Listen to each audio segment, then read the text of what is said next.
Assalamualaikum warahmatullahi wabarakatuh.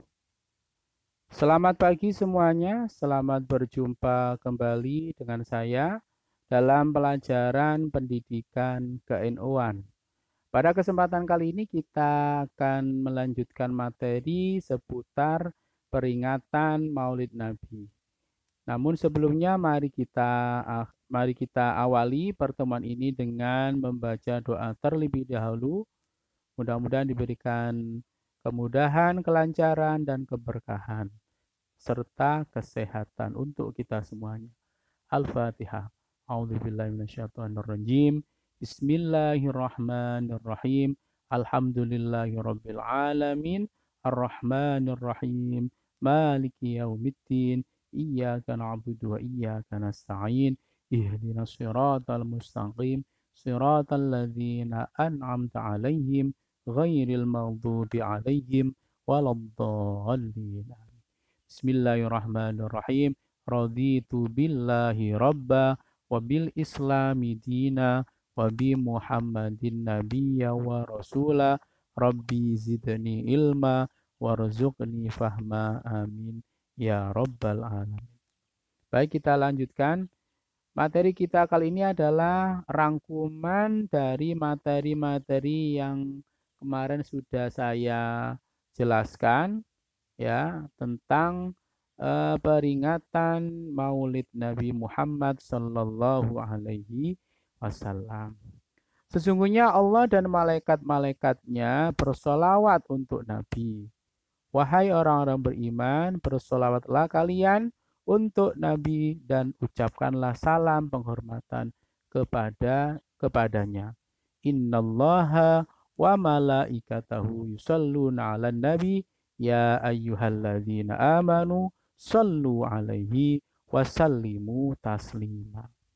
Ini adalah anjuran untuk memperbanyak sholawat yang ada di dalam Al-Quran.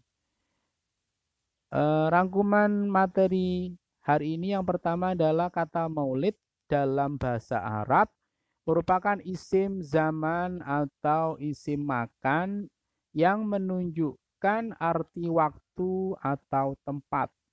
Dari tafsir kata walada yulidu, jika walada berarti lahir, maka maulid berarti waktu kelahiran atau tempat kelahiran.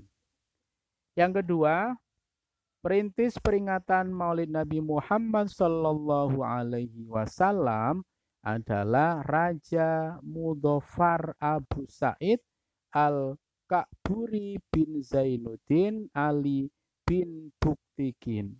Beliau adalah seorang raja yang soleh dan bermadhab Ahlus Sunnah wal Jamaah. Jadi kalau ada pertanyaan siapa perintis peringatan Maulid Nabi, jawabannya adalah Raja Mudhafar Abu Sa'id Al-Ka'buri.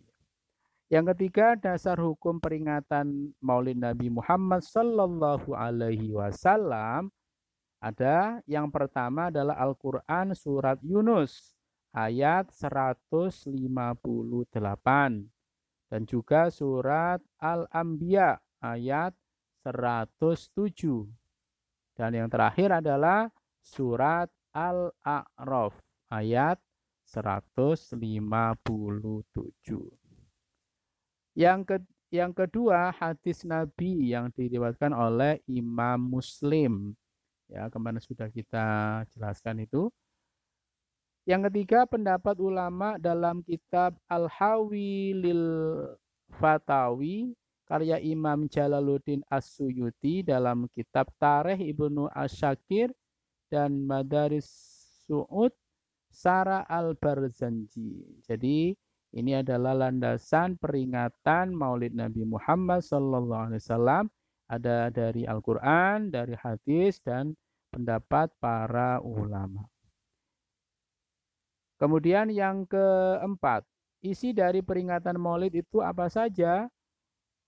Yang pertama adalah pembacaan sholawat Nabi Muhammad SAW beserta keluarganya, pembacaan biografi atau perjalanan hidup.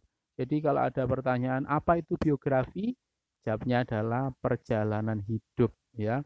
Perjalanan hidup Nabi Muhammad SAW mengenang jasa-jasa dan perjuangan Nabi Muhammad Sallallahu Alaihi Wasallam.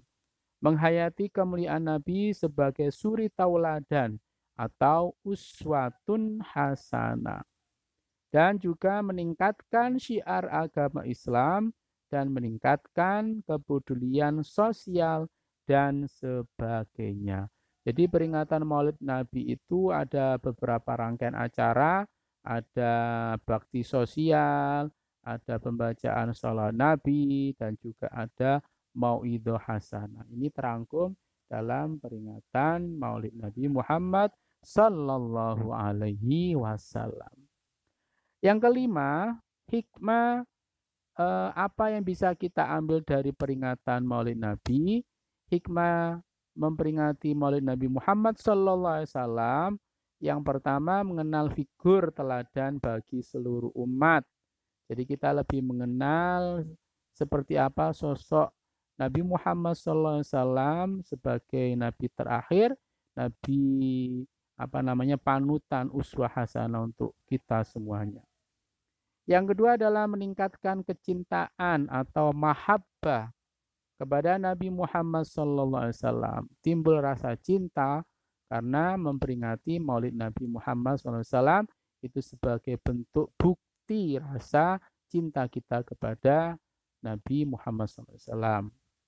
Yang ketiga, menguatkan tali persaudaraan atau ukhuwah antara sesama umat Islam ya, karena peringatan Maulid Nabi biasanya berkumpul banyak orang, kita lebih mengenal satu sama lain dan lebih memperlihatkan persatuan dan kerukunan. Yang keempat, meningkatkan semangat keagamaan dan ketakwaan. Jadi ini akan memperlihatkan semangat keagamaan kita kalau peringatan-peringatan Maulid itu tetap lestari di masyarakat. Dan yang kelima, menggugah semangat berjuang menegakkan agama Islam. Keenam, terciptanya media kreativitas dalam hal keilmuan dan keterampilan. Akan muncul kreativitas untuk memperingati peringatan Maulid. Yang ketujuh, terlaksananya syiar Islam. Jelas. Jadi semakin banyak yang memperingati peringatan Maulid Nabi Muhammad SAW akan menjadi media syiar dakwah Islam semakin kuat dan semakin jaya. Dan yang delapan, mendapatkan pahala karena melakukan perbuatan yang dianjurkan agama seperti membaca sholawat, gotong royong, belajar keislaman, bersedekah, dan lain sebagainya. Itu adalah hikmah-hikmah yang dapat kita ambil dari memperingati peringatan Maulid Nabi Muhammad SAW. Yang keenam adalah mahal qiyam. Apa itu mahal qiyam? Mahal qiyam artinya berdiri.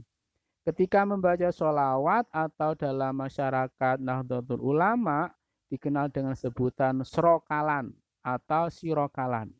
Kalimat sirokalan atau srokalan diambil dari kalimat asyraqal badru alaina. Nah ini adalah tradisi dari Nahdlatul Ulama yang dianjurkan kepada kita ketika membaca syrokal ini, kita diperintahkan untuk berdiri penghormatan kepada Nabi Muhammad Sallallahu Alaihi Wasallam.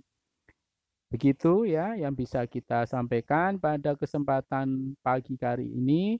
Mudah-mudahan bisa diambil manfaatnya dan bisa diamalkan dalam kesehariannya. Kita akhiri dengan doa kafaratul majlis. Subhanakallahumma bihamdika asyhadu an la ilaha illa anta astaghfiruka wa atubu ilaik. Wallahu muwaffiq ila aqwamit thoriq. Wassalamualaikum warahmatullahi wabarakatuh.